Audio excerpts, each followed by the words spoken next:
Bonjour à tous et bienvenue dans le podcast Réussir ses projets, le rendez-vous hebdomadaire de celles et ceux qui veulent progresser en gestion de projet sans se perdre dans la théorie. Chaque semaine, je partage avec vous des tips pratiques, des retours d'expérience terrain, des réflexions utiles et également des échanges passionnants avec des pros du métier. Un seul objectif, vous aider à gérer vos projets avec plus de clarté, plus d'efficacité et surtout moins de stress. Si vous appréciez ce podcast, pensez à le partager avec vos proches, pensez à mettre une note 5 étoiles sur votre plateforme d'écoute préférée. Je vous remercie du fond du cœur et on se retrouve tout de suite pour l'épisode de la semaine. Vous voulez monter en niveau et être pris au sérieux dans la gestion de projet, alors apprenez à faire la différence entre projet, programme et portefeuille. Ça, c'est le programme du jour. Bien gérer, c'est d'abord bien nommer. C'est indispensable de comprendre la différence entre ces trois notions, donc de projet, de programme et de portefeuille.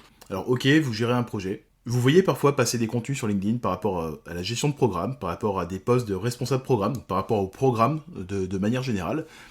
Et votre direction, elle parle parfois de portefeuille. Tout le monde utilise ces mots en entreprise, mais peu savent faire la différence. Et ça, c'est la promesse d'aujourd'hui. D'ailleurs, vous pensez gérer un projet, mais est-ce que c'est réellement le cas ? Ça pourrait être un programme en fait. Alors comment faire la distinction ? On va le voir ensemble. Et ça, c'est problématique de ne pas comprendre la différence entre un projet d'un côté et un programme de l'autre, parce que ça crée de la confusion, déjà au niveau du chef de projet, mais aussi au niveau des équipes et des parties prenantes. Parce que de mauvaises décisions vont être prises à cause de cette confusion, et on va encore en rajouter une couche avec l'agilité à l'échelle, qui ne veut pas voir cette réalité des entreprises, qui est que on s'organise constamment en projet, en programme et en portefeuille. Résultat, la gouvernance, que ce soit la gouvernance projet ou la gouvernance de l'entreprise, elle est totalement bancale. Et aujourd'hui, on va tout remettre à plat. Donc projet, programme, portefeuille, on va voir concrètement ce que c'est, on va voir quelles sont les différences entre ces trois notions, on va également voir les erreurs à ne pas faire et les cas d'usage qui sont associés. On va commencer par le projet. Donc le projet, c'est l'unité de base et comme d'habitude, je vais commencer par les définitions histoire de recadrer un petit peu les choses. Donc selon le PMI, c'est le Project Management Institute, l'Institut de gestion de projet international, c'est l'institut qui publie le guide PMBOK notamment, et qui donne les certifications qui sont reconnues internationalement, donc de CAPM et de PMP. Le PMI, qu'est-ce qu'il nous dit pour un projet ? Selon le PMI, un projet, c'est une entreprise ou un effort temporaire qui est initié dans le but de fournir un produit, un service ou un résultat unique dans le sens de spécifique. Donc on voit bien qu'un projet, c'est délimité dans le temps, c'est une entreprise dans le sens de l'effort, donc c'est un effort temporaire, avec un début et une fin, dans le but de fournir un produit, un service ou un résultat unique, donc dans le but de créer quelque chose qui n'existait pas encore. Peu importe que ce soit un produit physique, donc quelque chose de tangible que je peux toucher, ou quelque chose, on va dire, d'un peu plus immatériel, donc un actif digital, un site web par exemple, une procédure, un nouveau processus de travail qu'on va mettre en place dans l'entreprise, etc. Pour l'AFNOR, un projet, c'est un ensemble d'activités coordonnées et maîtrisées, qui comporte des dates de début et de fin, entrepris dans le but d'atteindre un objectif conforme à des exigences spécifiques. Donc on est peu ou prou sur la même définition. Ce qui est intéressant de noter, c'est qu'on parle bien de cette fois d'activités coordonnées et maîtrisées. Donc on le maîtrise dans le sens, il y a des processus de gestion de projet qu'on met en place, pour la gestion des risques, pour le cadrage et la structuration du projet, pour la planification et ainsi de suite. On coordonne ensuite toutes ces activités ensemble, parce qu'un projet, c'est une affaire d'humain, c'est une affaire d'équipe, ça ne se fait jamais tout seul dans son coin. Donc c'est quelque chose qu'on doit coordonner, on doit tous coopérer ensemble pour atteindre un objectif commun. Et l'objectif que l'on souhaite atteindre, il est conforme à des exigences spécifiques. Donc il y a un besoin, il y a un certain nombre d'exigences, de contraintes qui sont émises au départ, donc à l'initialisation du projet, et on va devoir y répondre dans le cadre de ce projet, et on met en place un plan d'action pour y répondre et pour atteindre l'objectif que l'on s'est fixé. Si je prends maintenant la définition de Prince2, donc selon Prince2, un projet, c'est une organisation temporaire, encore une fois, créé en vue de livrer un ou plusieurs produits d'entreprise conformément à un cas d'affaires ou business case convenu. Le cas d'affaires, en fait, on fera, je pense, un épisode aussi dédié sur le sujet. C'est un document, en fait, qui explique la raison d'être du projet, donc quelle est la problématique que l'on souhaite résoudre, quelle est la situation A actuelle qui nous pose souci, quelle est la situation B, donc la situation cible que l'on souhaite atteindre, pourquoi on souhaite y aller, et quelles sont les éventuelles exigences, les contraintes à respecter, etc. Maintenant qu'on s'est dit ça, maintenant qu'on a vu ces différentes définitions, en fait, on se rend compte qu'il y a un certain nombre de caractéristiques qui reviennent encore et encore et qui définissent un projet. Ces caractéristiques, ce sont les suivantes. Donc un projet, c'est quelque chose qui est limité dans le temps et dans l'espace. Donc c'est bien délimité, on a une date de début, on a une date de fin, et on fait pas tout et n'importe quoi dedans, on l'a bien limité, délimité, on a cadré les choses correctement. Ça répond, un projet aussi, à un objectif précis. Donc on ne fait pas, encore une fois, n'importe quoi. Le projet, il a une raison d'être, il existe pour une raison précise, généralement pour corriger un problème ou pour passer sur une situation cible qui sera meilleure que la situation actuelle. Un projet, ça nécessite également un travail spécifique à livrer, donc on va parler de livrable. Ce travail spécifique, il est unique, dans le sens où un projet qui serait à peu près similaire pour un autre client, par exemple à côté, ne demandera pas forcément le même travail exactement à livrer. Ça peut être le même type de document, mais le contenu va être différent de projet en projet, le contenu va être différent pour chaque client, etc. Un projet, ça se réalise également en équipe, et généralement l'équipe projet, elle est dédiée. On a bien sûr des exceptions, mais les personnes qui vont travailler en mode projet sur le projet vont se réunir spécialement pour l'occasion, elles n'ont pas forcément l'habitude de travailler ensemble, elles sont réunies là, qu'elles soient à plein temps ou non sur le projet, pour, ensemble, coopérer, se coordonner et avancer pour atteindre l'objectif commun. Un projet, ça se déroule également dans un contexte précis. Donc ce contexte, il peut être expliqué dans le cadre de Prince2 dans un cas d'affaires ou un business case, et c'est globalement le contexte économique, le contexte social, politique, et ainsi de suite, dans lequel le projet baigne, et ce sont des éléments qui sont importants de connaître en tant que chef de projet, parce qu'ils nous permettent de répondre au pourquoi ce projet existe. Et enfin, un projet, ça a un certain nombre aussi de contraintes précises, donc d'exigences spécifiques. Ça peut être des exigences ou des contraintes en termes de délai à respecter, en termes de budget à respecter, ça peut être des contraintes métiers dont il va falloir tenir compte dans le cadre du pilotage projet, etc. Donc concrètement, qu'est-ce qu'on peut avoir comme exemple de projet ? Par exemple, la refonte d'un site web, c'est un projet. Le lancement d'un nouveau produit, donc d'une nouvelle gamme de produits, ça peut être un projet également. L'organisation d'un événement, c'est un projet. Et ainsi de suite, et je peux en citer des dizaines et des dizaines comme ça. La construction d'une maison aussi, par exemple. Petite interlude pour vous parler d'une offre qui devrait vous intéresser. Si vous galérez à cadrer, à structurer ou à planifier vos projets et que vous ne savez pas par où commencer, ou que partir d'une page blanche vous paraît compliqué, j'ai une bonne nouvelle pour vous. J'ai conçu un kit de gestion de projet complet qui regroupe tous les templates essentiels pour cadrer, pour planifier et pour piloter vos projets. Notes de cadrage, charte projet, tableau de suivi des tâches et des livrables, matrice RACI de responsabilité, plan projet, plan de communication, rétro-planning et autres diagrammes de Gantt. Au total, vous aurez accès à plus de 56 templates Word, Excel et PowerPoint, prêts à l'emploi et surtout 100% personnalisables. Ce kit, c'est le raccourci que j'aurais aimé avoir quand j'ai démarré en gestion de projet plutôt que de galérer et de perdre un temps fou à réinventer la roue à chaque fois. Et ce kit, moi personnellement, je le déploie à chaque fois que j'interviens en entreprise, à chaque fois que j'interviens sur des projets, et c'est vraiment ce que j'utilise au quotidien. Ces modèles, je les fais évoluer pour qu'ils correspondent exactement aux besoins terrain en gestion de projet.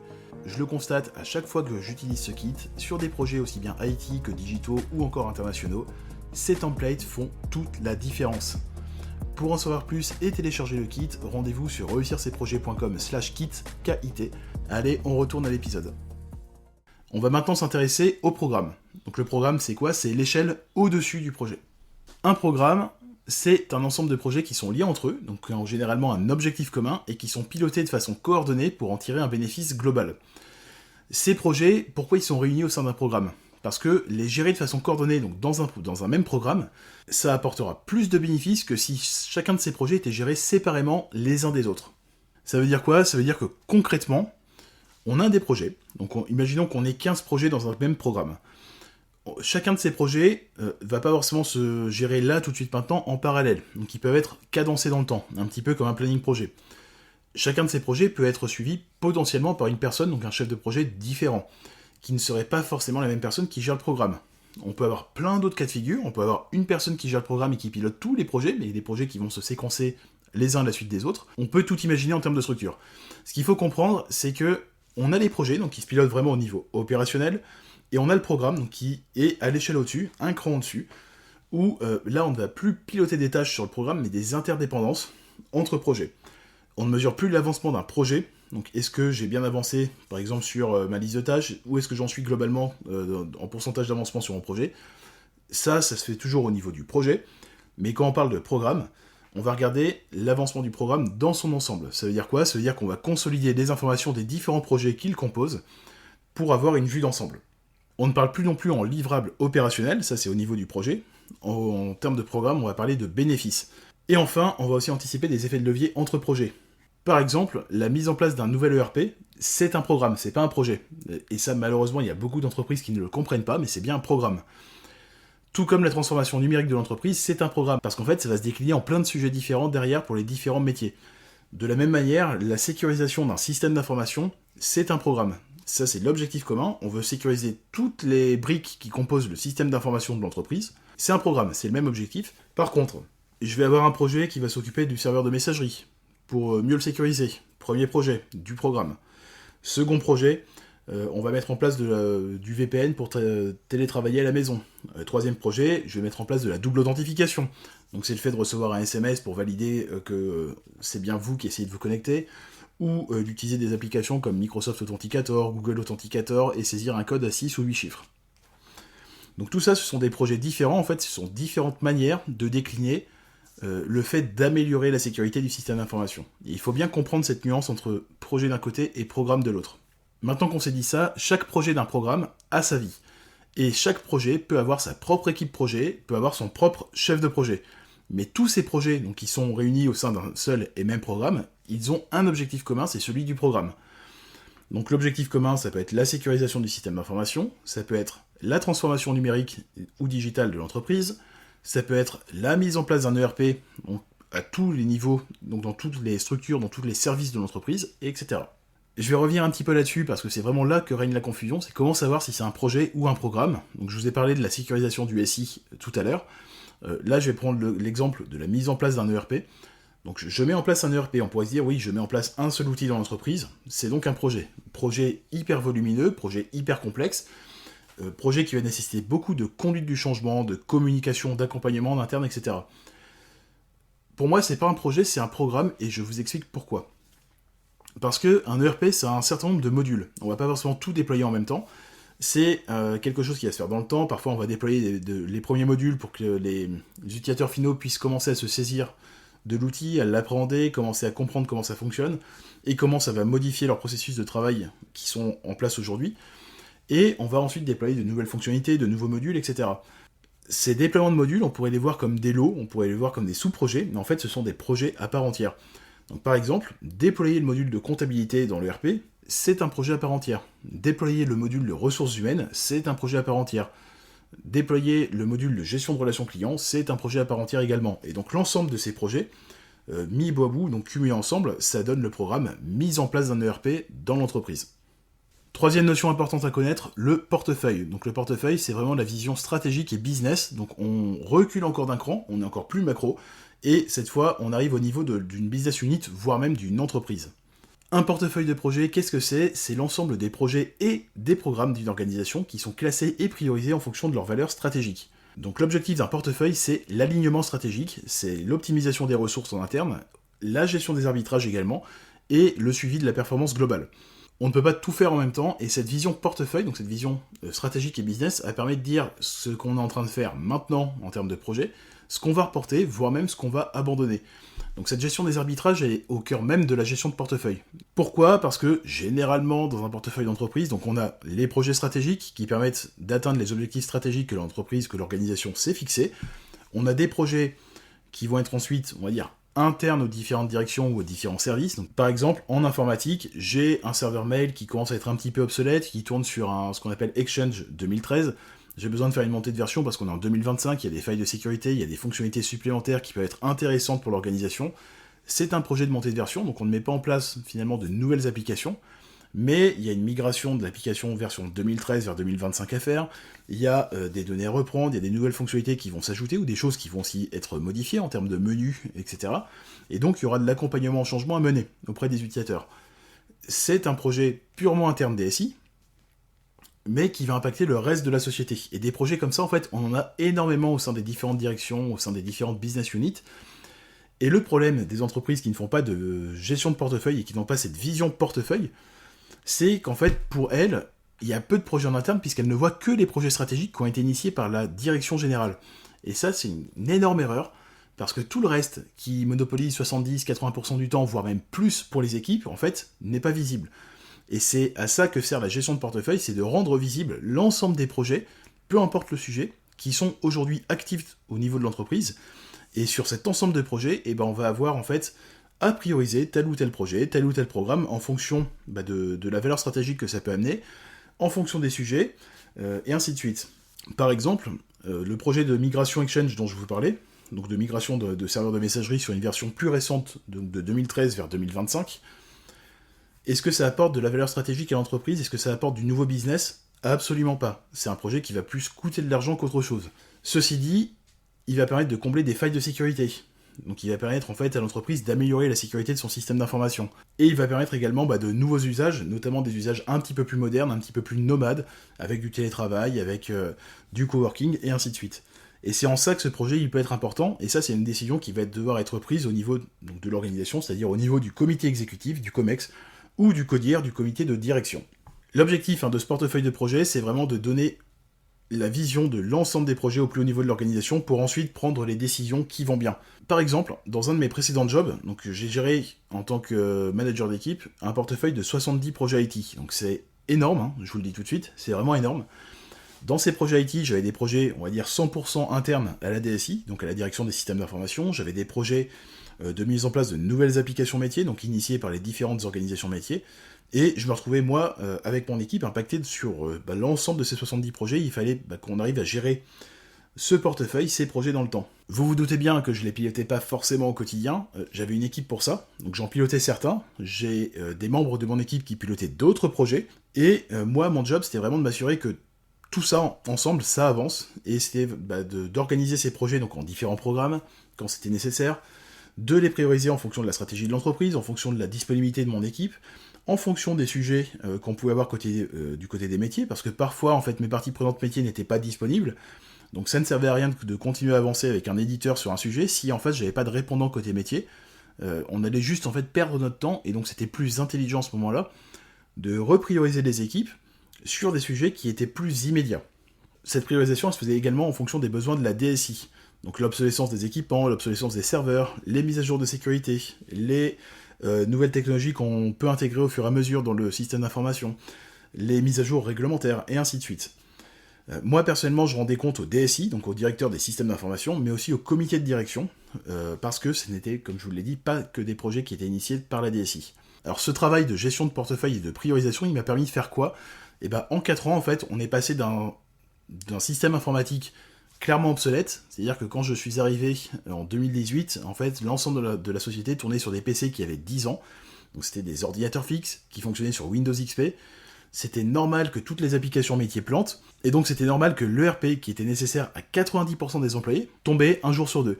Et donc un jour sur deux, pendant 4 heures, pendant 5 heures, 6 heures parfois, j'avais 80% de la société qui ne pouvait pas travailler, qui était bloquée à cause de bugs, à cause d'obsolescence, à tous les niveaux du système d'information. Ça, c'était le constat quand je suis arrivé dans cette organisation. Alors, ça n'a pas fait peur, parce que je savais, en fait, à quoi m'attendre. J'en avais beaucoup discuté avant avec le DSI, et avant de dire oui, et avant d'arriver chez eux. Et ce que j'ai mis en place dans les premiers jours, en fait, c'est de recenser finalement toute cette obsolescence, de recenser tous les besoins, tout ce qu'il y avait à faire pour remettre à niveau, on va dire, le système informatique, pour insuffler une nouvelle touche de modernité, pour permettre des usages de nomadisme, avoir du télétravail, etc. Et tout ça, ça a constitué ce portefeuille de 70 projets, donc on a dû prioriser en fonction des contraintes techniques, comme je l'ai dit, en fonction des disponibilités, des éditeurs, etc. Et en 4 ans, on est passé donc de ce système totalement pété, totalement obsolète, avec du PC fixe de 10 ans d'âge, du Windows XP, etc., à un système entièrement nomade, donc tout le monde avec un PC portable, des tablettes, du Windows 10, du Office 365, donc en capacité de travailler de n'importe où. On a migré de nombreuses applications en mode SaaS, c'est-à-dire qu'avant, on avait besoin d'être sur le réseau de l'entreprise, donc sur site pour travailler. Et au bout de 4 ans, qu'est-ce qui s'est passé? En fait, l'ensemble des applications pouvaient être accessibles à distance, et donc on pouvait travailler de n'importe quelle agence, de n'importe où. Aller par exemple dans un espace de coworking, rester chez soi, on pouvait vraiment tout faire, ce qui n'était pas possible 4 ans plus tôt. Et en 4 ans, donc on a tout chamboulé en termes de transformation digitale. On a dû donc faire énormément de conduite du changement, et c'est vraiment cette gestion et cette priorisation du portefeuille de projet qui m'a permis de mettre en place tout ça. Et sans ça, clairement, mon équipe n'aurait pas réussi. Alors maintenant, je vous vois venir, vous allez me dire, ouais mais Thibaut, est-ce qu'on peut gérer un projet comme un programme? La réponse est non, pas vraiment. Pourquoi? Parce que quand on gère un programme, on va gérer donc les interfaces et les différentes dépendances entre les projets. On va également devoir faire des arbitrages constamment entre nos projets au sein d'un même programme, parce que les ressources ne sont pas forcément dédiées au projet, donc il va falloir les allouer au bon endroit, au bon moment. Et on a généralement plusieurs chefs de projet, donc ces chefs de projet, ils vont s'occuper des différents projets, ce qui veut dire que moi, en tant que gestionnaire de programme, je vais devoir mettre en place des points de synchronisation, des points de coordination, pour voir où on en est sur les différents projets, pour consolider les informations, pour prévoir, et prendre des décisions, prendre des arbitrages pour la santé de mon programme. Donc ça implique en fait ça de moins être dans l'opérationnel, ça implique d'avoir une vision beaucoup plus macro, beaucoup plus stratégie, et ça implique aussi que chaque équipe projet soit extrêmement bien définie, et que chaque projet soit bien structuré. Si jamais vous êtes dans ce cas-là, si jamais vous vous rendez compte, là, à ce niveau du podcast, que vous, en fait, vous êtes en train de piloter non pas un projet, mais un programme, et qu'il y a une résistance en interne de votre organisation au fait d'appeler un programme, pas de souci, ça c'est dû généralement à un manque de culture projet, mais vous pouvez très bien parler de projet et de sous-projet. Ce sera beaucoup plus compréhensible par certaines personnes, mais le résultat reste le même, en fait, vous pilotez un programme. Donc chaque sous-projet va se faire de manière séparée, vous pouvez piloter l'ensemble des sous-projets, c'est pas un souci.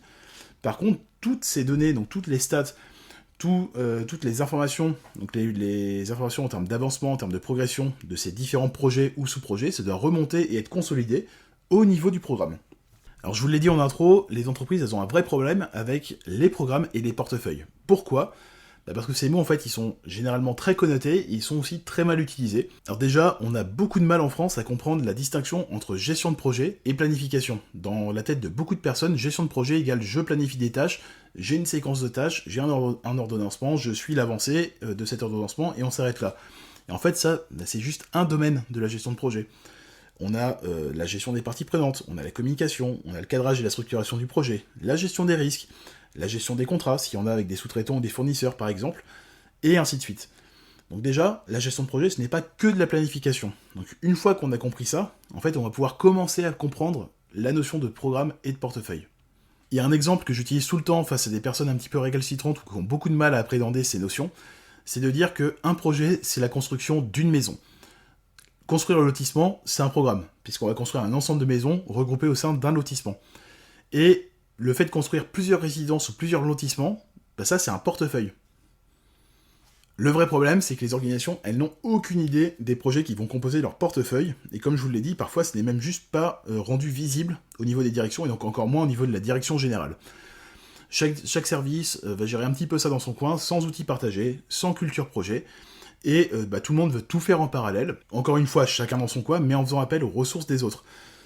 Qu'est-ce que ça génère ? Et ça, c'est ce que je constate à chaque fois que j'interviens dans une boîte, c'est qu'il y a des conflits dans tous les sens, donc des conflits de disponibilité, de priorisation entre projets dans toutes les directions métiers et même entre elles.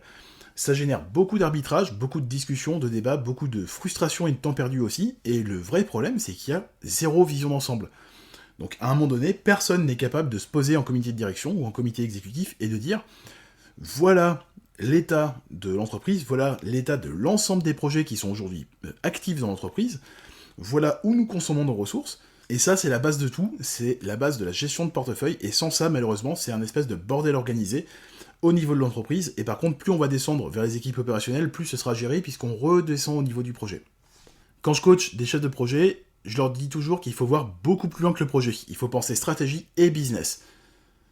Donc ce projet que vous êtes en train de gérer, comment lui il s'insère dans la stratégie de l'entreprise ? Quels sont les enjeux business qui sont derrière ? Ça, ce sont deux questions à vous poser. Et pourquoi ? Parce que ça va vous aider à mieux comprendre l'intérêt du projet et donc à améliorer votre pilotage, à améliorer votre communication, à améliorer aussi la motivation, l'engagement, l'implication des parties prenantes et de votre équipe projet, parce que vous êtes en mesure de leur expliquer pourquoi c'est important. Ça va vous aider à vous rapprocher des différentes parties prenantes, parce que vous comprenez mieux leurs besoins. Et c'est aussi indispensable pour s'améliorer et pour évoluer en tant que chef de projet.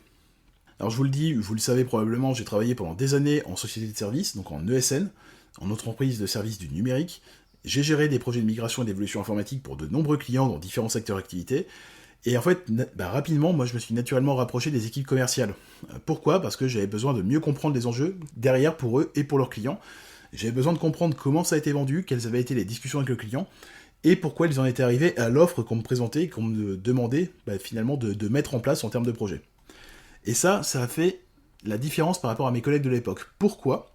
Déjà, j'ai noué du lien avec le service commercial. Donc ça veut dire que en cas de coup dur, en cas de situation de crise, même si on faisait tout pour les éviter, c'était beaucoup plus simple de travailler ensemble. 2, j'ai mieux compris les enjeux donc de ces projets, j'ai mieux compris les enjeux côté service commercial, côté client, et donc j'ai été beaucoup plus efficace, puisqu'en fait ça a permis de mieux cadrer mes projets, et ça m'a permis de mettre en place des plans d'action, on va dire concrets, efficaces, qui répondaient exactement aux besoins, et ça m'a même permis d'anticiper en fait de futurs besoins côté client. Mais surtout, et ça c'est aussi le plus important, et on n'en parle jamais assez, c'est que ces liens que j'ai noués avec le commerce, ça m'a permis de commencer à mettre en place de l'amélioration continue. Donc plutôt que de dire comme mes collègues de l'époque, ouais c'est n'importe quoi, ils ont encore vendu n'importe quoi, les offres elles sont totalement pétées, j'ai mis en place des feedbacks, j'ai commencé à discuter avec le commerce, donc on a pu comme ça faire évoluer des offres, faire évoluer les réponses que l'on faisait aux appels d'offres, pour qu'elles soient moins pétées qu'avant. Et ça m'a permis de gérer des projets beaucoup moins bordéliques, et ça m'a aussi ouvert des portes.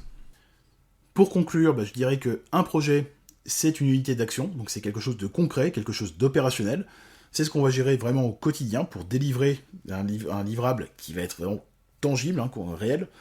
Un programme, c'est plutôt de la mise en cohérence, on va faire de la coordination, on va consolider les informations, et on recule un petit peu de l'opérationnel pour avoir une vision un peu plus d'ensemble de tous ces petits projets qui nous permettent d'atteindre l'objectif global qu'on s'est fixé. Et enfin, un portefeuille, c'est une vision stratégique, donc on va faire du business management, on va être beaucoup plus dans la gestion des arbitrages, au niveau de l'entreprise, et on va s'assurer que les projets et les programmes que l'on va prioriser vont permettre d'atteindre les objectifs stratégiques que l'on s'est fixés à 2 ans, à 3 ans. Comprendre ces distinctions entre ces 3 notions, c'est ce qui va vous permettre de structurer efficacement les différentes initiatives, ça va vous permettre aussi d'optimiser l'utilisation de vos ressources, et aussi d'aligner les actions sur la stratégie de l'organisation. Donc en bref, comprendre la différence entre projet, programme et portefeuille, vous en tant que chef de projet, ça va vous permettre d'évoluer, d'être beaucoup plus pertinent dans votre manière de faire, et notamment vis-à-vis des différentes parties prenantes internes comme externes, et globalement, vous allez gagner en clarté et en impact. Si vous cherchez à gagner du temps dans la gestion de vos projets, ne partez pas tout de suite, en tout cas ne partez pas sans avoir téléchargé mon kit de template, qui vous propose tout ce qu'il faut pour faire des plannings, des feuilles de route, des cahiers des charges, tout ce qu'il faut en somme pour cadrer, pour structurer et pour planifier votre projet. Il est disponible sur réussircesprojets.com/kit, K-I-T, en accès immédiat. Si cet épisode vous a plu, pensez à le partager, pensez à mettre 5 étoiles sur votre plateforme d'écoute préférée, ça m'aide à faire connaître le podcast, et je vous dis à la semaine prochaine pour un nouvel épisode.